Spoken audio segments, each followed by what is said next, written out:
Je m'appelle Élodie Morel, j'ai 34 ans, et depuis 13 ans, je mène une vie qui n'a jamais inclus de repas de famille le dimanche, de groupes WhatsApp familiaux ou de visites surprises.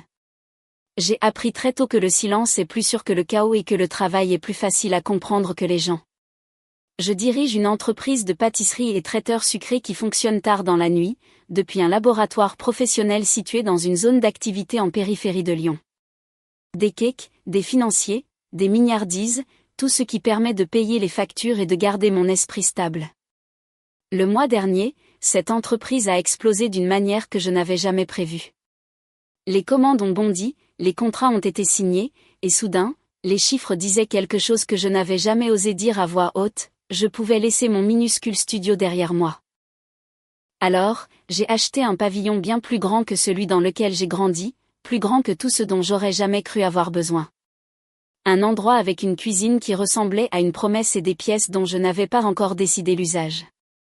J'ai emménagé avec rien d'autre qu'une chaise pliante, une boîte de cupcakes invendus et le sentiment d'avoir franchi une ligne invisible entre la personne que j'avais été forcée d'être et celle que j'avais construite seule. Pour la première nuit depuis longtemps, tout semblait calme. Et puis, le lendemain matin, le passé est arrivé sur mon paillasson. Littéralement. Je ne les avais pas vues depuis 13 ans. Mais elles étaient là, debout devant ma nouvelle porte d'entrée, comme si le fossé entre nous n'avait duré qu'un long week-end de l'Ascension au lieu de plus d'une décennie. Elles sont venues avec des bagages, des attentes et ce genre de confiance que les gens n'ont que lorsqu'ils croient qu'ils possèdent encore une part de vous. Ce qui s'est passé quand j'ai entrouvert la porte est la raison pour laquelle je raconte cette histoire. Avant de vous dire ce qui s'est passé ensuite, dites-moi, quelle heure est-il pour vous en ce moment, et depuis où regardez-vous cette vidéo ? Je suis curieuse de voir jusqu'où cette histoire va voyager. C'est étrange comment les schémas s'installent dans une famille sans que personne ne s'en aperçoive. Pour moi, cela a commencé bien avant que je comprenne le poids d'être l'aîné. J'ai appris la responsabilité comme d'autres enfants apprenaient le solfège, par la répétition. Je prenais des extras dans une brasserie locale alors que j'avais à peine l'âge légal, je rapportais de petits chèques à la maison et je comblais tous les manques qui apparaissaient dans le foyer. Personne ne me l'a demandé, mais il était clair qui devait stabiliser les choses. Ma sœur cadette, Chloé Morel, a grandi sous un ciel différent. Elle avait une douceur que les adultes prenaient à tort pour de l'innocence. Elle n'avait pas à s'expliquer parce que quelqu'un d'autre intervenait toujours en premier. Un genou écorché lui valait de la sympathie. Un devoir non rendu lui valait des excuses. Un mauvais choix lui valait du réconfort. J'ai observé ce schéma se développer depuis l'arrière-plan. Une place que j'ai occupée si longtemps qu'elle m'est devenue familière. Ma mère portait une inquiétude constante qui se posait sur Chloé comme une couverture lourde. Si Chloé était fatiguée, nous baissions tous la voix. Si Chloé était stressée, nous ajustions nos plans. Si Chloé pleurait, toute la maison se réorganisait autour de ce bruit. Je ne lui en voulais pas à l'époque. Je me suis simplement adaptée. Je gérais les trajets, les corvées, les courses, tout ce qui empêchait l'air de la maison de devenir irrespirable. Ce à quoi je ne pouvais pas m'adapter, c'était le changement silencieux de perception. C'est arrivé lentement. Comme une table qui penche après des années de pression sur un seul côté. Un portefeuille perdu entraînait des questions dirigées vers moi en premier. Des rendez-vous oubliés devenaient des suppositions selon lesquelles je n'avais pas transmis la bonne information. Même mes tentatives pour clarifier de petits malentendus se heurtaient à une expression fermée de ma mère. Un regard qui disait que je compliquais les choses. Le moment qui a tout rendu clair est arrivé lors d'un après-midi d'été, quand Chloé a égaré une petite somme d'argent qu'elle avait mise de côté pour une sortie scolaire. Ce n'était pas grand-chose, à peine assez pour s'acheter un sandwich à la station-service. Mais la façon dont elle a réagi a changé plus que l'atmosphère dans la cuisine. Elle se tenait devant notre mère, les larmes aux yeux, respirant de façon saccadée, tournant ses paumes vers le haut comme pour demander au monde pourquoi il s'acharnait contre elle. J'ai essayé d'expliquer que je n'avais pas touché à son argent, mais l'ambiance a changé. Le ton n'était pas colérique. Il était déçu, comme si j'avais échoué à une attente tacite. J'ai réalisé alors que les explications ne comptaient pas dans un endroit où les sentiments pesaient plus lourd que les faits. Il n'y avait aucune méchanceté dans l'expression de Chloé, seulement la confiance subtile de quelqu'un qui avait appris que la vulnérabilité était une forme de monnaie d'échange. Après ce jour, la maison a adopté un rythme que je ne pouvais pas influencer. Si Chloé avait un projet en retard, c'était parce que je ne le lui avais pas rappelé. Si elle ratait le bus, c'était parce que j'avais pris trop de temps dans la salle de bain le matin. Si elle semblait anxieuse, c'était parce que je ne l'avais pas soutenue. La plupart de ces jugements étaient non-dits, mais les non-dits ont une façon de s'accumuler. Je me suis réfugiée dans le travail car il offrait des règles claires. Un service commençait à une certaine heure, finissait à une certaine heure, et l'effort avait des résultats visibles. La maison n'offrait rien de tout cela. Toute tentative de corriger une fausse supposition ne faisait que tendre davantage la dynamique. Alors j'ai appris à laisser le silence porter le fardeau. Moins je résistais, plus les choses roulaient. C'était le début de la distance. Pas le genre dramatique qui apparaît en un seul instant, mais le genre silencieux qui grandit dans les coins d'une maison où personne ne regarde. Le genre qu'on ne remarque pas avant qu'il ne devienne la seule langue que la famille parle. Et finalement, cette langue a façonné tout ce qui a suivi. Il arrive un moment où un schéma familial cesse d'être invisible et devient un poids que l'on ne peut plus porter. Pour moi, ce moment est arrivé un matin glacial où l'équilibre dans notre maison a finalement basculé d'une manière que je ne pouvais pas corriger. J'avais accepté de prêter ma vieille Clio à Chloé Morel pour qu'elle puisse faire une petite course avant le lycée. Ce n'était pas la première fois qu'elle l'utilisait, mais c'était la première fois qu'elle la ramenait avec le pare-choc avant enfoncé et une longue éraflure sur la peinture. Elle est entrée dans la maison en tremblant déjà, tenant son manteau d'une manière qui suggérait que quelque chose de terrible lui était arrivé à elle, plutôt qu'à la voiture. Le temps que j'entre dans la cuisine, l'histoire s'était solidifiée. Elle n'était pas détaillée au sens traditionnel, mais elle était façonnée pour correspondre à la logique émotionnelle que tout le monde attendait d'elle. J'ai entendu mon nom prononcé sur un ton qui suggérait que j'étais responsable de circonstances que je n'avais jamais touchées. Il n'y avait pas de place pour les questions, pas d'espace pour la clarté. La conclusion avait été tirée avant mon arrivée. Je suis restée là, réalisant que la vérité n'avait pas sa place dans la version des événements déjà acceptés. Après ce matin-là, un changement a commencé de manière petite mais décisive. Les fêtes passaient sans mon avis. Les horaires changeaient, les plans se formaient et les rassemblements se produisaient sans jamais m'inclure. Je n'ai pas été poussée dehors avec force. J'ai dérivé vers la sortie parce que la porte continuait de bouger juste au-delà de ma portée. J'ai essayé de m'accrocher, mais chaque tentative pour m'expliquer ne faisait que rendre la distance plus prononcée. Finalement, j'ai arrêté d'essayer. J'ai emballé ce que je possédais, ce qui n'était pas grand-chose, et j'ai emménagé dans un studio meublé à l'autre bout de la ville. Je pensais que partir nous donnerait de l'espace pour redémarrer. Que ce temps à part apporterait de la clarté. Mais la distance n'a fait que rendre les suppositions plus rigides. Je suis devenue la sœur qui s'est éloignée, qui compliquait les choses et qui choisissait sa propre vie au détriment de tout le monde. Aucune de ces idées ne correspond à la vérité. Mais la vérité avait cessé d'être un langage partagé. 13 ans, c'est long pour vivre hors de l'orbite des gens qui définissaient autrefois votre monde. Durant ces années, j'ai fait tous les boulots qui permettaient de payer le loyer. J'ai fait couler des cafés à l'aube, nettoyer des bureaux le soir, et appris à mélanger la pâte dans des cuisines sombres quand le reste de la ville dormait. Le travail avait du sens. Il ne prétendait jamais être ce qu'il n'était pas. L'effort produisait des résultats, et les résultats me faisaient avancer.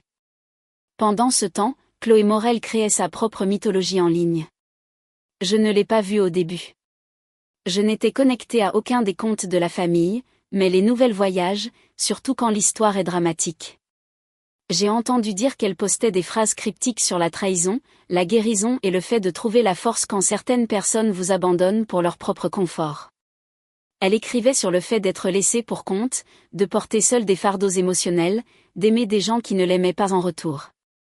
Elle n'écrivait jamais mon nom, mais elle n'en avait pas besoin. Tous ceux qui la suivaient savaient de qui elle parlait. C'était étrange de voir des proches s'attacher à son récit. Ils répondaient avec des prières, des encouragements et des rappels que la famille devrait pardonner. Ils repartageaient ses publications et lui envoyaient de longs messages qui me revenaient indirectement par des connaissances. Il était clair qu'ils avaient construit leur propre version de moi, une silhouette peu aimable créée à partir d'histoires à moitié entendues et de suppositions qui étaient plus faciles à accepter que la personne réelle que je devenais. Avec chaque année qui passait, la distance s'installait plus profondément.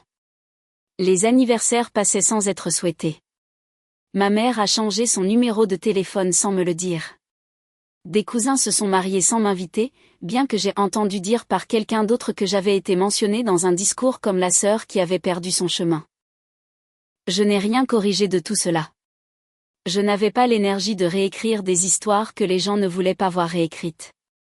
Le silence a grandi jusqu'à devenir son propre environnement, prévisible, calme et étrangement efficace.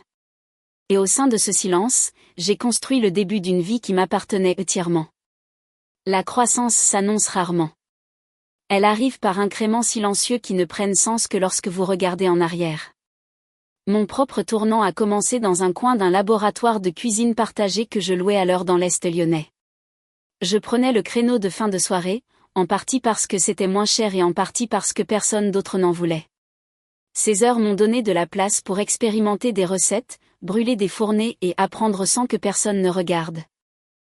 Au début, mes commandes arrivaient au compte-gouttes par SMS de collègues et de gens qu'ils connaissaient. 5 boîtes de biscuits une semaine, 7 la suivante. Je mesurais les progrès par le nombre d'ingrédients que je devais réapprovisionner, par le nombre de fois où la porte du four dégageait une vague de chaleur avant l'aube. Ce n'était pas glamour, mais c'était stable. La stabilité ressemblait à de l'oxygène. Le passage du passe-temps à l'entreprise s'est produit lorsqu'une responsable de bureau local a passé une commande en gros pour un événement d'entreprise. Ce n'était pas énorme, mais cela m'a obligé à préparer plus que je n'avais jamais tenté. J'ai passé cette semaine-là à fouetter de la pâte jusqu'à ce que mes mains tremblent, chronométrant chaque plateau avec précision et étiquetant chaque boîte avec un soin qui frisait l'obsession. Lorsque la commande a été livrée, les retours ont été immédiats. Le bureau a rappelé le mois suivant, puis encore 2 semaines après. Le mot a voyagé rapidement à travers les réseaux de petites entreprises qui comptaient sur des douceurs traiteurs pour marquer les célébrations ou adoucir les longues réunions. Les commandes ont doublé, puis triplé. J'ai acheté des bols mélangeurs plus grands, des conteneurs plus solides et un deuxième jeu de moules pour ne pas perdre de temps à laver entre les fournées. J'ai commencé à suivre les dépenses et les revenus dans un carnet, calculant ce que je pouvais réinvestir, décidant quand le risque était acceptable. Finalement, la cuisine partagée est devenue insuffisante. J'avais besoin de plus de stockage, plus de réfrigération, plus d'espace pour bouger. Louer un laboratoire dédié était un effort financier, mais c'était aussi la première décision qui ressemblait à un acte de foi en moi-même. Le nouveau laboratoire était petit et industriel, coincé entre un atelier de réparation et un entrepôt. Il sentait légèrement le métal et le détergent, mais il était à moi pendant les heures où je le louais, et cela faisait toute la différence. Avec plus d'espace sont venues plus de commandes. J'ai ajouté des barres céréalières, des gâteaux et des desserts personnalisés à ma carte. J'ai organisé les livraisons avec un emploi du temps qui m'obligeait à me réveiller avant le lever du soleil, à réapprovisionner après-midi et à travailler les soirs. Pour la première fois de ma vie, l'épuisement semblait avoir un but au lieu d'être drainant. Je voyais des chiffres qui laissaient entrevoir la durabilité. Ce n'était pas la richesse, mais c'était la stabilité, quelque chose que je n'avais jamais connu auparavant. Quand j'ai embauché ma première aide à temps partiel, une étudiante discrète qui gérait l'étiquetage et l'emballage, la charge de travail a enfin semblé gérable. L'entreprise ne reposait plus uniquement sur mes mains. Elle avait une structure, un rythme et du potentiel. Je documentais tout. Quantité, variation de coûts, préférences des clients. Je traitais chaque lot comme un pas en avant, même quand ce n'était pas parfait. Le véritable tournant est survenu lorsqu'une chaîne régionale de café m'a contacté après avoir goûté l'une de mes barres dessert lors d'un événement de réseautage. Ils voulaient des livraisons hebdomadaires dans plusieurs points de vente. L'échelle m'intimidait, mais je reconnaissais l'opportunité qu'elle offrait. Après avoir négocié un calendrier qui ne compromettrait pas la qualité, j'ai accepté. Le contrat a fourni suffisamment de cohérence financière pour que j'envisage des projets à long terme que je ne m'étais jamais permis d'imaginer. À mesure que les commandes augmentaient, la compréhension silencieuse que ma vie basculait vers quelque chose de plus ferme, quelque chose avec de l'élan, grandissait aussi. J'ai économisé soigneusement, suivi les profits, réduit les dépenses inutiles et résisté à l'envie de grandir trop vite. Chaque mois qui passait me rapprochait de la stabilité, et la stabilité m'a finalement amené à un endroit que je n'avais pas prévu, la propriété immobilière. Quand j'ai visité la maison que j'ai fini par acheter, je n'ai pas vu le luxe. J'ai vu le potentiel. Une cuisine avec un plan de travail assez large pour plusieurs plateaux, un salon assez grand pour des réunions d'équipe, et des pièces que je pouvais utiliser pour le stockage ou le calme. Signer les papiers chez le notaire semblait surréel, non pas à cause de ce que la maison représentait, mais à cause des années qu'il avait fallu pour atteindre ce point. En entrant dans cet espace, j'ai compris que la vie que j'avais construite ne ressemblait plus à celle que j'avais laissée derrière moi. Le matin où elles sont arrivées à ressembler à un examen pour lequel je n'avais pas révisé. Je n'étais dans la maison que depuis peu de temps, m'habituant encore au silence qui s'installait dans les couloirs, quand le bruit de pneus sur le gravier m'a sorti de ma routine.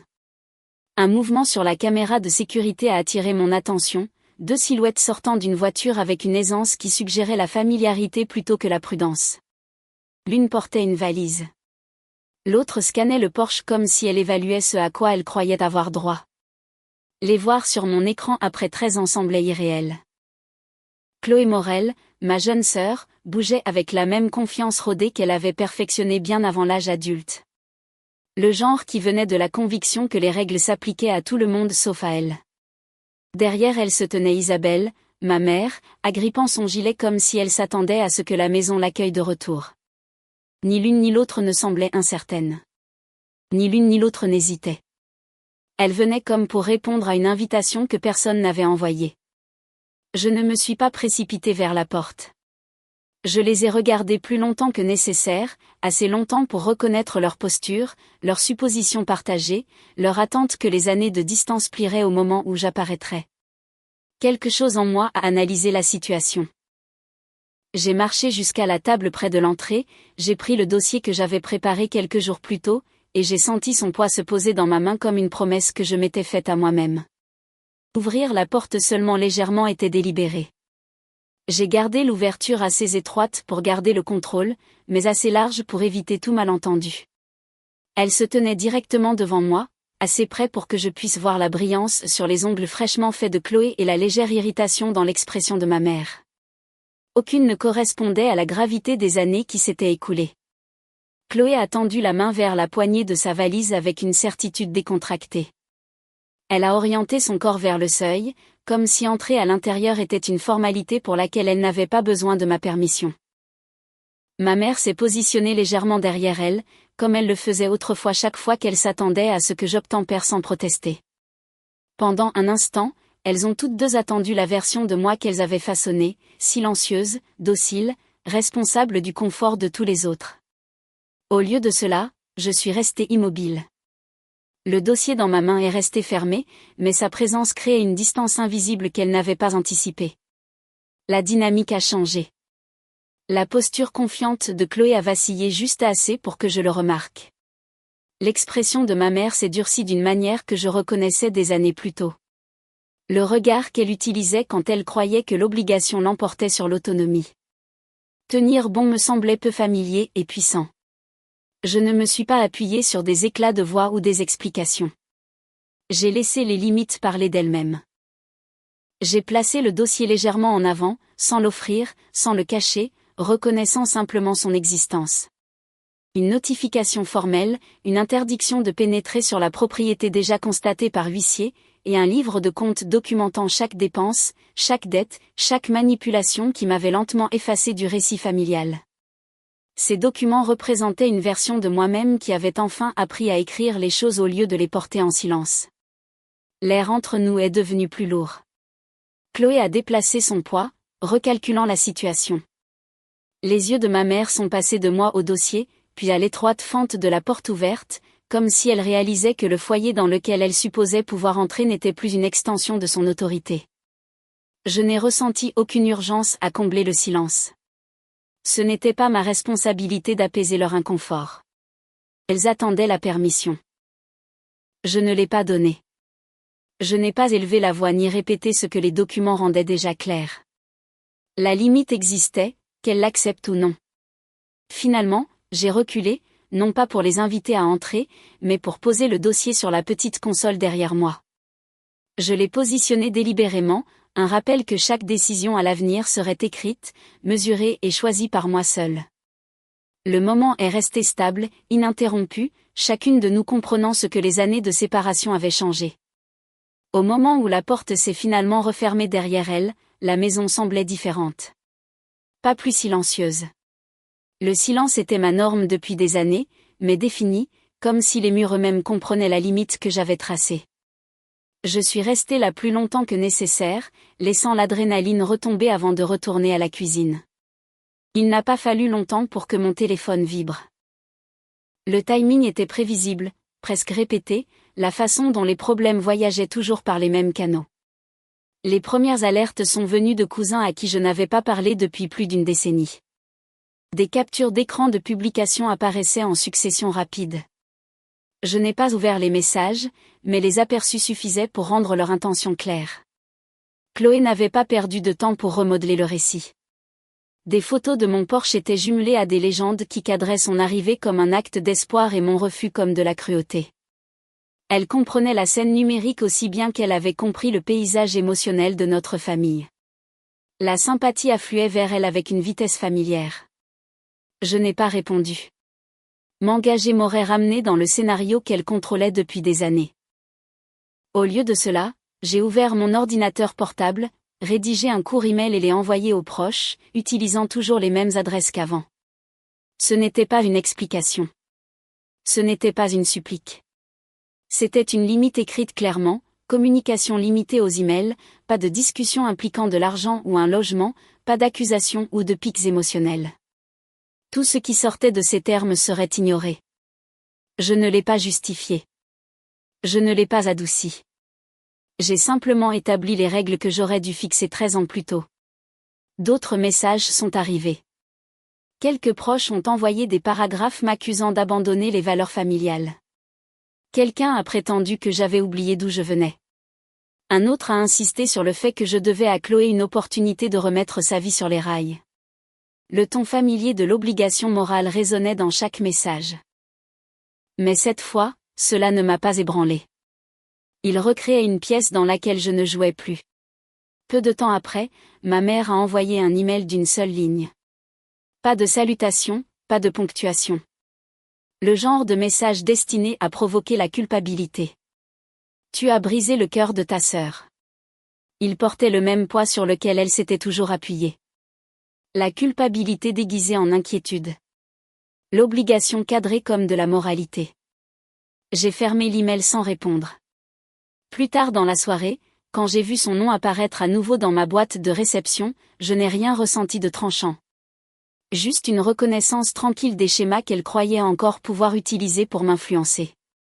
Elle écrivait sur le sacrifice, sur le fait d'élever 2 filles seules, sur toutes les fois où elle s'était sentie non soutenue. Chaque phrase ramenait à la même idée, que ma stabilité était quelque chose auquel elle méritait d'avoir accès, et que le lui refuser était un acte de trahison. J'ai laissé le message reposer. Aucune réponse ne changerait sa version des événements, et j'avais enfin accepté que je n'étais pas responsable de corriger son récit. Au lieu de cela, j'ai rédigé un document séparé, décrivant les étapes que je prendrais si elle continuait à apparaître sans invitation. Ce n'était pas émotionnel. C'était procédural, coordonné d'un huissier, référence aux lois sur la propriété, instructions pour maintenir des dossiers. Le créer ressemblait au renforcement d'une fondation que j'avais longtemps ignorée. Le matin suivant est arrivé sans drame, mais le bruit numérique a continué. Chloé postait des déclarations vagues sur les proches toxiques, recueillant la sympathie de gens qui ne connaissaient ni l'une ni l'autre. Je n'ai pas vérifié son profil, pourtant des bribes m'atteignaient via des notifications et des messages transférés. Son schéma était prévisible. Se positionner comme blessé, impliquer une trahison, attendre la validation. Cela fonctionnait pour elle depuis l'adolescence, et elle ne voyait aucune raison d'arrêter maintenant. J'ai passé la journée à mon comptoir de cuisine à revoir les factures, mettre à jour les commandes de fourniture et planifier les livraisons de la semaine. Le travail m'avait toujours stabilisé, mais maintenant il servait une autre fonction, la preuve que ma vie ne dépendait plus de l'approbation ou de l'implication de ceux qui me comprenaient mal. Tout ce que j'avais construit existait en dehors de leurs suppositions. Alors que la soirée s'installait sur la maison, l'air semblait à nouveau équilibré. Non pas parce que la situation était résolue, mais parce que j'avais réclamé l'espace où leurs attentes vivaient autrefois.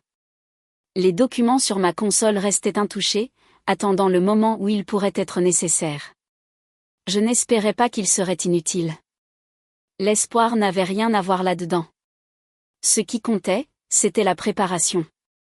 Le temps a une façon de tester les limites bien après le jour où vous les tracez. Pour moi, le vrai test est venu tranquillement, pas dans une confrontation dramatique, mais dans la façon dont ma vie a gardé sa forme après que j'ai choisi de ne pas ouvrir la porte. Les matins commençaient toujours par des listes de production et des tournées de livraison. Mon personnel attendait toujours des instructions claires. Le four avait toujours besoin de préchauffage. Les batteurs avaient toujours besoin d'être raclés. Les factures devaient toujours être payées. Rien ne s'est effondré quand j'ai arrêté de laisser le chaos de ma famille déteindre sur mon emploi du temps. Le monde restait debout sans leur présence constante. Et cette stabilité m'en disait plus que n'importe quelle excuse ne le pourrait jamais. Environ 3 mois après leur apparition sur mon porche, le bruit autour d'elles a commencé à s'estomper. Les captures d'écran frénétiques des proches ont ralenti jusqu'au compte-gouttes. Les publications émotionnelles qui avaient été partagées et repartagées ont perdu de leur élan. Puis un email de Chloé est arrivé. Court et étrangement pratique. L'objet mentionnait le travail, pas le chagrin d'amour. Le corps du message demandait si je connaissais des endroits qui embauchaient pour des horaires flexibles. Il n'y avait pas d'accusation cachée entre les lignes, pas de tentative de rouvrir de vieilles blessures. Je ne l'ai pas invité dans ma pâtisserie. Au lieu de cela, j'ai répondu avec une simple liste d'agences d'intérim et de commerces locaux dont je savais qu'ils recrutaient, puis je suis retournée à mes tableurs sans attendre de voir ce qu'elles feraient de l'information. Quelques semaines plus tard, un autre message est apparu, cette fois sans texte du tout, juste une seule photo en pièce jointe. Chloé se tenait dans un uniforme simple, un badge d'employé accroché à sa chemise, les lumières fluorescentes projetant ce genre de lueur fatiguée qu'on ne reçoit que des boulots de service. C'était la première image que je voyais d'elle où elle n'était pas cadrée comme le centre d'une tragédie. J'ai enregistré le fichier dans un dossier sur mon ordinateur et je l'ai laissé là. Je ne l'ai pas traité comme la preuve qu'elle était devenue une personne différente. Je l'ai laissé comme une preuve silencieuse que quels que soient les changements qu'elle choisissait de faire à partir de là, ils étaient sa responsabilité, pas le résultat de mon intervention pour la sauver. Vers le 6e mois, ma mère m'a contacté à nouveau, cette fois avec un message qui semblait dépouillé de toute performance. Elle demandait si elle pouvait voir la maison une fois. Pas de sermon, pas de liste de sacrifices attachés, juste une demande simple. J'ai répondu avec des termes clairs. Un jour spécifique, une heure spécifique, seulement elle. Quand elle est arrivée, elle a marché à travers les pièces avec l'attention prudente de quelqu'un qui se déplace dans un endroit qu'il ne sait pas trop comment catégoriser. Elle a remarqué le cellier organisé, les plaques de cuisson alignées, l'absence du désordre qui avait autrefois avalé chaque surface plane dans la maison que nous partagions.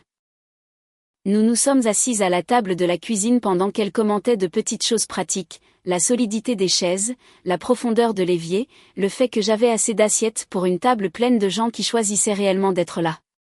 Elle n'a pas mentionné les années de silence. Je n'ai pas demandé d'explication. Nous avons toutes deux compris qu'aucune combinaison de mots ne pouvait défaire le schéma qui avait fait de moi le problème et de Chloé l'histoire. Ce que nous avons eu à la place était un bref moment de distance honnête. 2 adultes occupant des vies séparées se rencontrant dans un endroit qui appartenait entièrement à l'une d'elles. Quand elle est partie, elle a marqué une pause, la main reposant légèrement sur le cadre de la porte. Ce n'était pas une revendication ou une bénédiction. Cela ressemblait plus à une petite reconnaissance réticente que toute autorité qu'elle supposait autrefois sur mon espace avait doucement expiré. Le temps a fait ce qu'il fait toujours, il a continué. Près d'1 an après avoir signé l'acte de vente, j'ai appris par une connaissance commune, et non par la famille, que Chloé avait été promue chef d'équipe. La nouvelle a été présentée nonchalamment comme n'importe quelle autre mise à jour professionnelle. Sa présence en ligne avait changé aussi. Ou du moins c'est ce qu'on m'a dit. Moins de messages vagues sur la trahison, plus de blagues fatiguées sur les services tardifs et la survie à la caféine. L'histoire qu'elle nourrissait au monde ne tournait plus entièrement autour du fait d'avoir été lésée. Que son récit privé à mon sujet se soit adouci ou durci était quelque chose que j'ai choisi de ne pas surveiller. Ce n'était plus mon travail de suivre sa version des événements. À travers tout cela, je suis restée en dehors de leur orbite. Je n'ai pas repris le rôle de réparatrice silencieuse, de soutien financier ou d'éponge émotionnelle. Dans les rares occasions où j'ai choisi d'aider, je l'ai fait comme je gère toute décision commerciale, spécifiquement, intentionnellement et avec des limites. Couvrir une facture clairement définie, envoyer une information qui pouvait être utilisée ou ignorée, et rien au-delà. Le reste de mon énergie est allé vers les gens qui se tenaient devant moi maintenant. Des employés qui arrivaient tôt et disaient la vérité. Des voisins qui demandaient comment j'allais sans chercher les potins. Des amis qui se souciaient de mon bien-être sans avoir besoin d'un méchant pour justifier leur loyauté. Ma maison est progressivement devenue un lieu pour des dîners partage de fin de semaine, des soirées jeux sans enjeu, et des débriefings tranquilles autour de pâtisseries invendues après des coups de feu brutaux. Les pièces qui résonnaient autrefois de l'absence se sont remplies d'un genre de rire qui ne nécessitait pas que je me ratatine ou que j'absorbe des dommages pour être autorisé dans la pièce. Le dossier de documents près de l'entrée est resté là où je l'avais laissé, prêt mais intouché. Savoir qu'il était là ne me rendait pas dur. Cela me rendait clair. J'ai arrêté de répéter des défenses dans ma tête. Arrêté de construire des tribunaux imaginaires où je gagnais des arguments que personne d'autre n'entendrait jamais. J'ai accepté que certaines personnes s'accrocheraient toujours à une version de moi qui rendait leur choix plus facile à vivre. Ma paix ne dépendait plus du fait qu'ils mettent à jour cette image. Elle dépendait de mon refus d'échanger ma santé mentale contre la proximité. Avec le recul, je ne vois rien de tout cela comme un arc de vengeance intelligent. Il n'y a eu aucun moment où j'ai gagné d'une manière qui satisferait un scénario de film. Ce qui s'est passé était plus calme et, pour moi, plus important. J'ai arrêté de laisser le déni des autres dicter la forme de mes journées. J'ai appris que l'amour sans limite n'est pas de la générosité. C'est de l'érosion. J'ai appris que l'on peut souhaiter du bien à quelqu'un sans lui donner la clé de sa porte d'entrée, de son compte en banque ou de son système nerveux. J'ai appris qu'être traité d'égoïste par des gens qui profitent de votre épuisement n'est pas une mesure fiable de votre valeur. S'il y a quelque chose que j'espère que vous retiendrez de ceci, c'est la simple permission de fermer des portes qui ne s'ouvrent que pour vous dépouiller de vous-même. Vous avez le droit de protéger la vie que vous avez construite, même lorsque les mains qui frappent sont familières. Vous avez le droit de choisir une paix honnête et tranquille plutôt qu'une performance qui garde tout le monde confortable pendant que vous disparaissez. Merci d'être resté avec mon histoire, où que vous soyez et quelle que soit l'heure qu'indique l'horloge d'où vous regardez. Si cela a remué quelque chose en vous à propos de vos propres limites, vous pouvez garder cette réflexion privée. Partagez-la avec quelqu'un en qui vous avez confiance ou laissez-en un morceau ici pour que d'autres se sentent moins seuls. Quelle que soit votre décision, j'espère que vous vous souviendrez que vous protéger n'est pas de la cruauté. C'est le début d'une vie qui a enfin du sens.